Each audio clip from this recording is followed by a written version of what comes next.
Amalan yang paling standar itu sholat, yang paling pokok, tidak membutuhkan biaya, kan? Kemudian juga semua kemampuan kita diberikan keluangan oleh Allah ke lapangan, nggak bisa berdiri, kita bisa duduk, nggak bisa duduk, bisa sambil berbaring, diberikan ke lapangan yang sangat nyaman. Berbeda dengan zakat kan, yang ada nisabnya, ada haulnya, haji yang menggabungkan antara harta dengan fisik dan kondisi keadaan juga situasinya, gitu kan? Nah, salat, masya Allah, sangat lapang.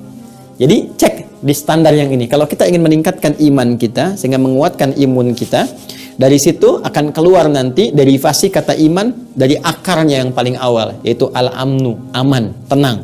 Jadi orang beriman itu teman-teman, ketika imannya benar, imannya meningkat, maka yang pertama Allah berikan pada dirinya ketenangan. Ya, ketenangan. Ada perasaan tenang, nyaman, enak, damai gitu keadaan hati itu dalam segala suasana. Makanya masya Allah riwayat yang sampai kepada kita ajaban ya li amril mu'min. Masya Allah sangat mengagumkan perkara orang beriman itu, sangat mengagumkan. Ya, apabila dia mendapatkan kesuksesan dia bersyukur, apabila dia merasakan suasana duka dia pun bersabar. Jadi nggak ada bedanya antara suka dengan duka. Ya, jadi yang terlihat tuh yang dirasakan suasananya aja tidak sama, tapi cara menyikapinya karena diberikan tuntunan, jadi rasanya serupa, sama-sama ujian, sama-sama peningkatan kualitas. Dan disikapi dengan cara yang bijak sehingga berhasil di situ. Ya, ketika suka dia bersyukur, ketika duka dia bersabar. Dan itu yang punya, alhamdulillah cuma di Islam. Nggak percaya silahkan cek. Di mana Anda temukan konsep sabar dan syukur? Ya, cek di kitab sucinya masing-masing. Silahkan dilihat. Ya, tunjukkan gitu. Sabar dan syukur di mana ditemukannya perpaduan itu. Ya, cuma di Quran. Ya, kalau orang menjelaskan ceramah, tausiah atau pengembangan dalam konsepsi apapun bisa. Tapi di mana sumber utamanya? Di Quran. Silahkan cek. Syukur ditemukan, sabar ditemukan.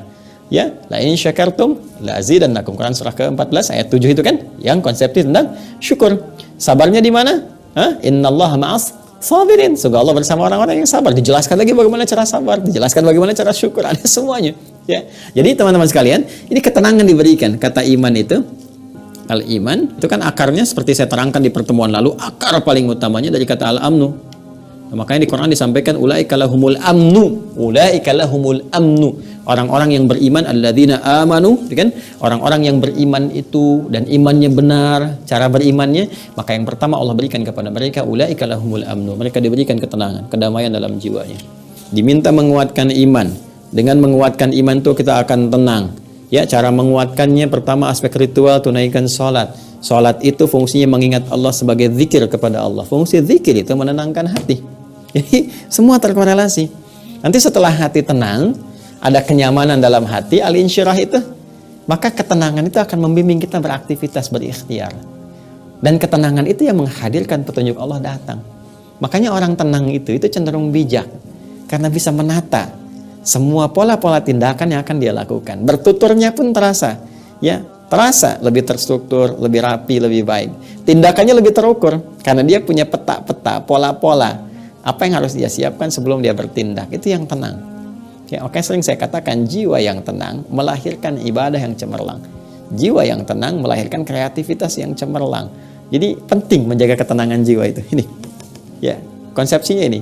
Sehingga tenang berkehidupan, tenang pulang dan kembali kepada tempat yang menenangkan.